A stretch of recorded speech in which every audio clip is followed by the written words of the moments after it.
Hey everyone, what's up? It's Babylonius from PeakofSerenity.com here with another fight commentary video. This time it is Heroic High Botanist Tellarn. So let's get started. Botanist on Heroic and Under starts off as a single target fight and progressively adds more targets as you start to get lower, whereas Mythic kind of is the opposite. So really, there's not much to the fight at the beginning. You're going to focus on Botanist.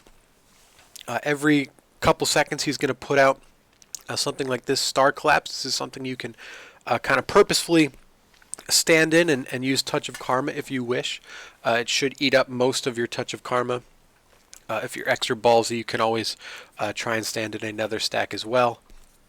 He's also going to put these lashers on other people, and I didn't typically switch because we had Death Knights who got over there much faster, so I normally didn't bother with it, but typically you're going to want to wait for that debuff to be dispelled, at which point you're going to want to jump over and blow up the lashers. You don't want to be there too early because they may target you, and that would be bad. As you also saw, the purple collapsing controlled chaos that he puts on the ground, that's something you're going to want to stay out of. Again, if you want, you can stand in it and use Touch of Karma. Stuff like that. So if in a situation like this you are going to be attacking lashers, it's very useful to use Flying Serpent Kick to get out and Transcendence to get back in. If you've watched any of my other videos, you notice I don't Transcendence often, if ever. Normally takes me a while to remember that I have that ability, so don't be like me and use your Transcendence, especially if you're going to be out there killing lashers. Like I said, there really isn't much to this fight, especially at the beginning. For the most part, I went with hit combo, although Zuin actually can be relatively useful in this fight depending on the kill timer, because he is at his best with 3 targets, which you will have during the last portion of the fight. So here, as you can see, he tosses out another kind of copy of himself. For which to attack, and at which point on Heroic and Normal it becomes a 2-target fight, a cleave fight. So we should start to see Windwalkers kind of creep up on the damage meters. The solar collapse, or I'm sorry, the plasma balls or whatever it's called that he spawns, typically will want to be DPS down in a controlled fashion so that you don't get more than 1 stack of the debuff, because it can do a lot of damage. There's a lot of magic damage in this fight, so diffuse magic can be useful. And you can also use Touch of Karma when this plasma sphere goes down in order to help absorb some of the damage. So there really are a lot of opportunities to use Touch of Karma on this fight.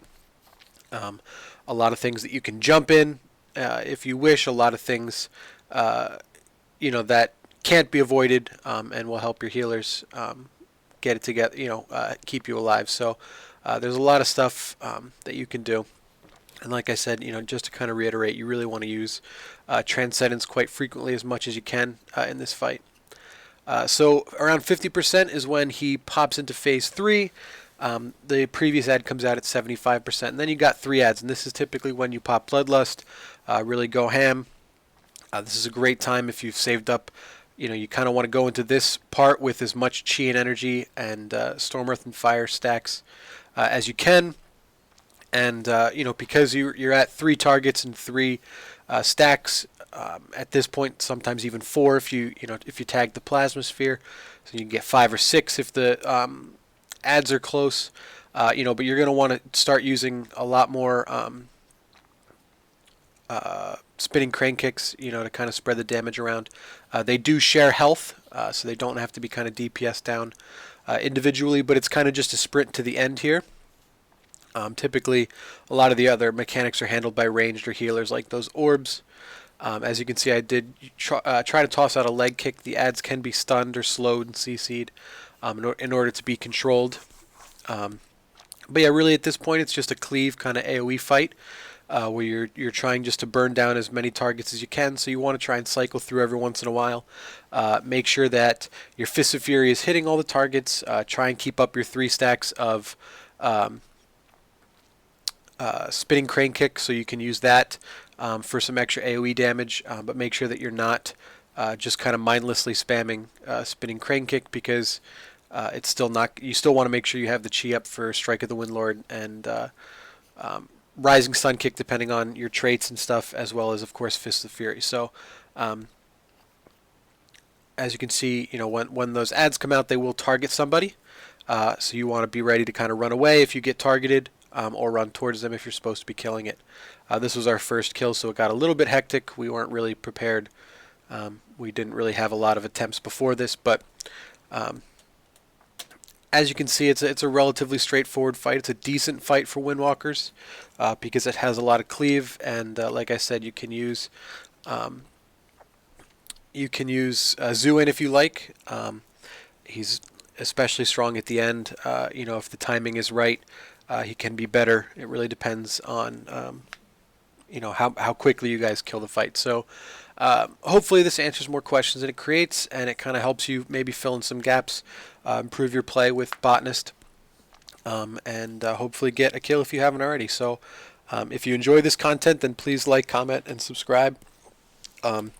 Check out all the other content we have on PeakofSerenity.com.